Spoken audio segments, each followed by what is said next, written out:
Allah Ta'ala setune Allah Ta'ala sailun iku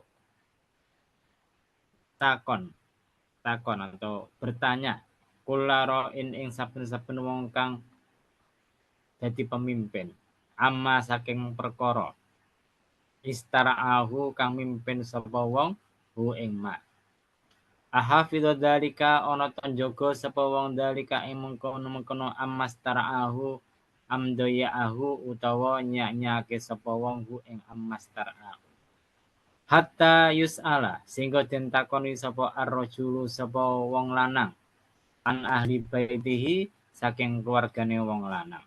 Jadi maksudnya gimana? Maksudnya Allah itu nanti di akhirat itu akan memintai pertanggungjawaban kita semua akan perkara-perkara yang kita pimpin. Jadi kalau ini suami maka akan ditanyai gimana bisa ndak didik istrinya, gimana bisa ndak didik anak-anaknya.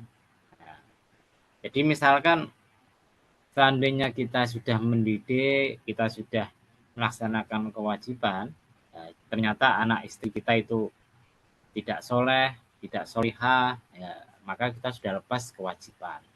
Tidak akan dimintai pertanggungjawaban sama Allah.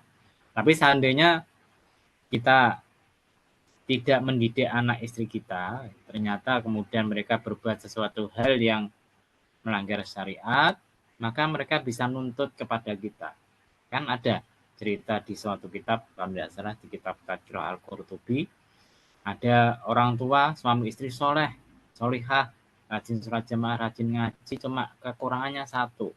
Punya anak, tidak dididik, tidak dipaksa untuk ngaji, tidak dipaksa untuk ibadah, dibiarkan seenaknya sendiri. Maka ketika mereka berdua mau masuk surga, dicegat sama anaknya. Anaknya protes pada Allah, ya Allah, saya ini jadi berandal, saya jadi orang jelek ya gara-gara tidak dididik, tidak dipaksa orang tua saya untuk gini.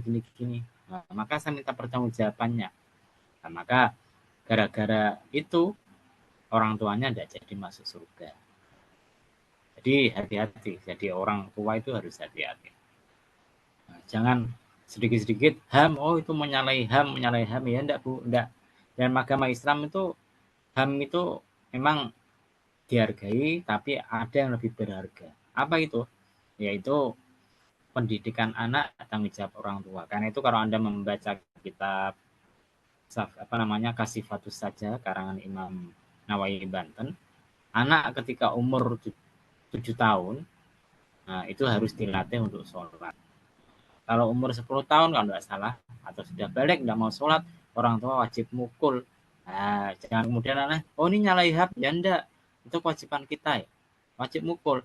Mukulnya tidak boleh wajah, tidak boleh pada anggota tubuh yang tampak dari luar.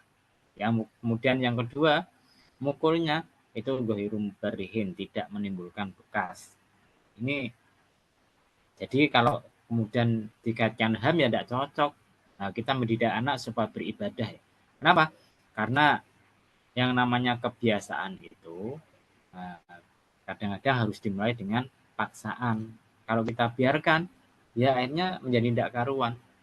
Kadang-kadang itu dulu ketika saya sering sama Kiai Mahfur, beliau itu kadang-kadang mengeluh bukan masalah sakit dan lain sebagainya, bukan masalah duit, bukan. Yang dikeluhkan itu karena dia tidak punya anak yang bisa meneruskan perjuangan beliau. Kenapa kok semacam itu? Karena Kiai Mahfur orangnya terlalu demokratis, anaknya dibiarkan. Nah, tidak mau mondok ya dibiarkan. Yang penting dia mau sekolah dan sebagainya. Itu kerugiannya akhirnya. Nah, maka sebagai orang tua itu harus maksa anaknya untuk melakukan ibadah, belajar ilmu. Dulu saya itu jadi guru ngajian gara-gara terpaksa juga. Nah, dulu ketika saya SMP itu habis habis ngaji di masjid itu tidak punya kegiatan, maka sama bapak saya dan adik saya itu disuruh ngaji kepada seorang ustadz di kampung. Nah, karena ABG males saya sama adik saya tuh males. Nah, akhirnya dipukul lah. Nah, jadi ngaji hari pertama itu sambil berambang nangis gara-gara dipukul orang tua. Loh, itu mas. Nah, tapi akhirnya lama-lama senang ngaji karena sudah terbiasa. Jadi kadang-kadang jangan nuruti kemauan anak, kita harus bisa memimpin mereka supaya nanti bisa menjadi orang yang baik. Jadi jangan terlalu dituruti. Anak itu kalau sudah agak besar tuh jangan terlalu dituruti. Karena itu kalau ingin memondokkan anak, sebaiknya setelah lulus SD. Jangan nunggu SMA terlalu lama. Kalau terlalu lama nanti Anda tidak bisa maksa. Kalau SD lulus masih kita bisa paksa. Dulu saya punya teman yang pintar sekali. Tak tanya rahasianya, kok bisa semacam itu? Ya bapak saya itu pintar ya. Pintarnya gimana? Dia itu memperbolehkan saya sekolah di mana saja. Tidak masalah mau di luar kota, di mana tidak masalah. Yang penting mondok. Dan mondoknya yang milih harus bapaknya, tidak boleh saya. Akhirnya anak-anaknya pintar-pintar semua. Ini orang tua jangan kalah sama anaknya. Jadi hadis ini diriwayatkan oleh Imam Ibnu Hibban dari sahabat Anas, kan gitu. Jadi kalau kita lihat dari hadis ini, orang Islam itu akan dimintai pertanggungjawabannya apabila tidak melaksanakan amanah yang diberikan pada dia. Anak istri itu kan amanah bagi kita. Demikian pula kalau Anda bekerja, jadi pegawai, jadi semacam masruh, pemberi jasa semacam itu, maka kalau kita tidak melakukan amanah dengan semestinya, ya akan dimintai pertanggungjawaban sama Allah Subhanahu wa taala. Karena apa? Karena saya lihat sekarang itu banyak orang-orang sembrono dalam masalah harta orang lain. Jadi di sebelah saya itu ada penjual es. Penjual es itu tetangga saya sendiri. Dan ada juga tukang sol sepatu juga tetangga saya sendiri. Tapi kadang-kadang mereka itu nunut ngecas HP, nunut ngecas apa di listriknya orang Cina. Maka kalau kita ikut fikih, tidak boleh itu. Kita membuat mengambil harta orang lain dengan cara yang dolim. Itu orang-orang kadang tidak berpikir semacam itu. Saya nanya sendiri. Harusnya kita perhatikan dolim itu. Karena kita tidak diminta izin, kita langsung memakai harta mereka.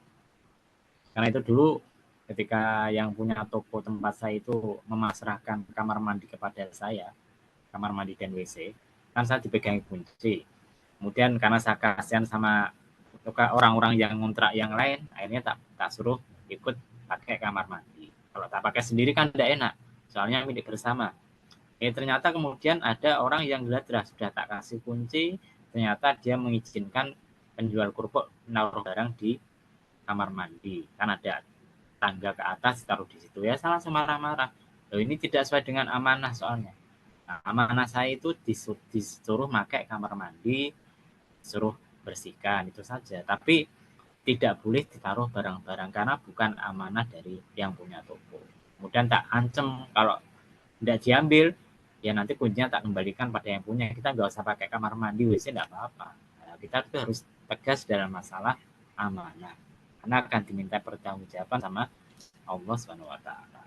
Nah, jadi kalau kita jadi santri itu harus hati-hati, jangan sembrono, jangan kalau bahasa kunonya itu pepeko, gampangan dalam masalah harta orang lain.